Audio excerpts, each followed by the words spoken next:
আসসালামু আলাইকুম, আশা করি সবাই ভালো আছেন, সুস্থ আছেন। আলহামদুলিল্লাহ আমিও ভালো আছি। আজ বানাবো চিকেন ডোনেট কাবাব। নামটা শুনে অদ্ভুত লাগছে তাই না?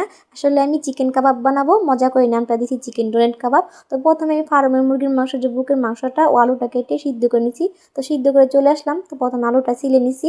এখন একটা কাঁটা চামচের সাহায্যে এই যে মুরগির মাংসটা এরকম করে ছাড়িয়ে নিব। তো আমি ছাড়িয়ে নিছি। এখন মুরগির মাংসটার সাথে আলুটা দিয়ে ভালো করে মথে নেব। আপনারা চাইলে মুরগির মাংস আলুটা প্রথমে ব্লেন্ডারে করে নিতে পারেন। আমি হাতের সাহায্যে মথে নিতেছি। তো মতো হয়ে গেলে এখন দিয়ে দিছি পেঁয়াজ কুচি ও ধনিয়া পাতা কুচি। তো পেঁয়াজ কুচিটা কিন্তু ছোট ছোট করে কাটতে হবে। তো এখন দিয়ে দিছি ভাজা জিরা গুঁড়া, সামান্য হলুদের গুঁড়া, মরিচের গুঁড়া, মতো লবণ ও কিছুটা আদা রসুনের পেস্ট দিয়ে ভালো করে মথে নিব। তো এই যে আমি মথে নিছি, হাত দিয়ে মুট করলে যেন এরকম হয়।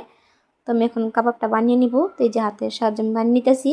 তো কাবাবের মতন বানিয়ে আমি ডোনেটের মতন শেপ দেব, তাই আমি নাম দিছি চিকেন ডোনেট কাবাব। এই দেখেন আমি বানিয়ে নিছি। তো ঘরে থাকা সহজ উপকরণে কিন্তু চাইলে আপনারা সহজে বানিয়ে নিতে পারেন। কম বেশি কিন্তু সবার ঘরে মুরগির মাংসটা থাকে, আলু তো থাকেই। তো এই যে আমি আরেকটা বানিয়ে নিছি। তো একে একে আমি সবগুলো বানিয়ে নিব। আমি সবগুলো বানিয়ে নিছি, এখন চলে যাব ভাজার পর্বতে। তো কড়াইতে আমি তেলটা গরম হতে আগে থেকে বসিয়ে দিছি। তো তেলটা গরম হয়ে গেছে। তো একে একে আমি সব চিকেন ডোনাটগুলো দিয়ে দিব।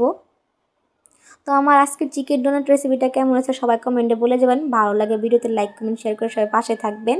তো আমার এক পাশ হয়ে গেছে, আমি এক পাশ আলতো করে উল্টিয়ে দিব যাতে না ভেঙে যায়। তো আমার ভাজা হয়ে গেছে, এখন চলে আসলাম খেতে। তো সস দিয়ে কিন্তু খেতে কিন্তু মজাই লাগতেছে। এরকম গরম গরম চিকেন কাবাব ডোনেট শীতের সন্ধ্যায় খেতে কিন্তু পুরোই জমে যায়। তো এই যে আমি বাচ্চাদেরকেও খেতে দিয়ে দিলাম। তো সবাই ভালো থাকবেন, সুস্থ থাকবেন। আজকে এই পর্যন্তই। তো আল্লাহ হাফেজ।